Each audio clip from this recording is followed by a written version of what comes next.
hey now, when you're on the Bobcast, you are no longer the outcast. I'm so excited that y'all are here. I've got a pretty funny story, at least I think it is, and I hope you enjoy it. Hope it puts a smile on your face. Otherwise, just look like an old shriveled up old prune that nobody wants to be around. And I don't want that for you. I want you to find some humor in this, even if it's making fun of me. Whichever way, we're just going to roll with it.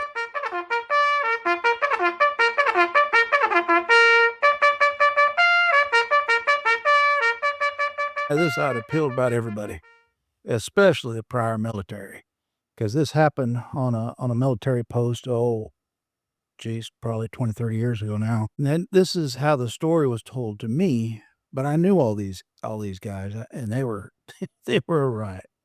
And it's going to take place on a military post here in the U.S., and it involves a squirrel, some really bored MPs or military police, and the commanding general of the base. So here's how it went down, and how I was told it went down. Now, if you've never been on a military post, it's like its own little world. They have everything their normal city would have, except it's usually it all looks every building looks the same because it's a military post, and it's everything's just right dress, and they do things that are just different because it's a military post. And one of the things that they do different is whenever they sound reveille in the morning, whenever they do that, it's a very official thing. Wherever you are, if you're driving around on post and that starts, you stop your car and you get out and you face the flag and you salute until the song's over with. Now, if you can't see the flag, then you face in the direction of the music. But either way, it commands everybody, no matter what your rank is. So you could be E1 OUSM or General of the Army, doesn't matter. That's what you got to do. And every post will have a main flag. It's usually near the headquarters of some sort, depending on what the post is. And in this case, this post was this was at a MACOM, or a Major Army Command. And at that time, it had a 3-star general in charge of it. So there's lots of brass, or lots of officers, high-ranking civilians. I mean, it's a big, what you call a whoopity-doo. A lot of stuff going on.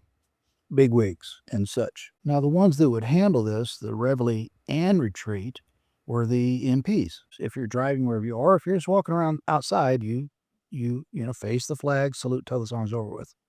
This case, it's the morning ones. It's reveille. I tell you what, I felt so bad for them because just, oh my, they worked them like rented mules. Man, those dudes, they worked them hard. But I will say this, they were very squared away soldiers, usually. You're always going to have your nuts.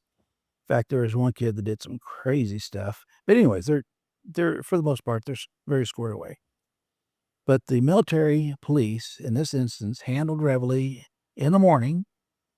They fired the cannon and raised the flag and took it down in the evening. And everybody had to get out of the car to salute. Okay, get back on the story here. Every now and then I'm going to chase a rabbit. So as the story goes, the MPs on the night shift found this dead squirrel. Oh, got to go back. The cannon that they shoot is called a pack howitzer, is a 105 millimeter. So that's what they shoot off. Well, anyways, some of these nuts, because this was a very secure place, and they had to do their roving patrols and all this stuff as part of their duties as military police. Well, one night, when these monkeys are out there rolling around and they find this dead squirrel.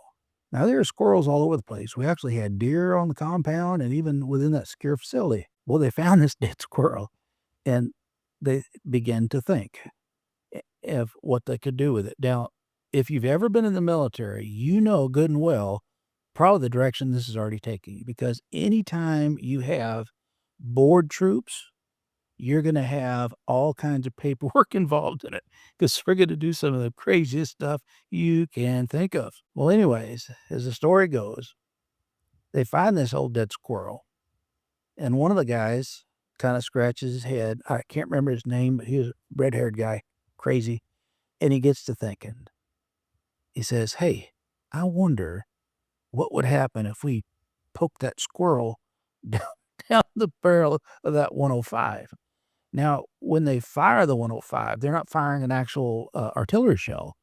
What it is it's a 12 gauge blank. So it makes the sound, pow, and all that stuff. Okay. So remember, this is the night shift guys. Well, this nut said, I wonder, what would happen. So sure enough, he and some of his buddies, they poked that old squirrel down there. And time goes by, they have shift change. So the new guys come in, the old guys go out, they do the briefing, howdy-ho, off they go. So a little bit of time passes, and it's time for reveille. Now, the day shift guys, they didn't know anything about this, but keep in mind, they play tricks on each other all the time. It's the military. I mean, come on now. So the commanding general, the three-star general, is driving up to the post, or to the facility, rather, and at the, entrance, they had a checkpoint where they'd wave you through and all that stuff. Well, as the general comes through there, he was a very, very friendly man. They stop him, and they knew, everybody's watching on the clock or watching on the watch rather, when it was time for reveille. And they kinda knew that, and the general, he knew that, and, so he gets out of his car, and sure enough, it's time for reveille. Now from where the general was to the 105 was not that far. But the visual I want to paint in your head here is that the general's outside the car and he's looking sharp in his outfit and he brings that old arm up there and he salutes the flag and they fire that 105. And he's got other MPs there that were working the gate. They're all standing by him and, yes, sir, how are you doing this morning? Okay, good. Oh, here comes Rowley. Da-da-da-da. And he pops that salute. Pow! Shoot that 105. So the general sees this squirrel that was a little singed going from his left to his right at about, I don't know, 30 meters in front of the general. Like Baxter said, you could see the general's head as he's holding the salute. He didn't stare at the flag the entire time like you're supposed to. He watched the squirrel go over his path and land on the ground. And these poor MPs that were there that saw this, oh my god, how can you not think that's funny? That's hilarious. Really bad timing, but that is stinking hilarious. So the squirrel lands, general finishes his salute, and not much was said up to that point. But then the general leaves, and he goes inside, and next thing you know, there's lots of phone calls going on. And the sergeant of the guards there, oh, those poor MPs, they got reamed for that. Those jokers, I tell you what, they th they paid for that physically and mentally and verbally. But again, when you have bored soldiers, they're gonna do dumb stuff, or sometimes they just do dumb stuff anyways.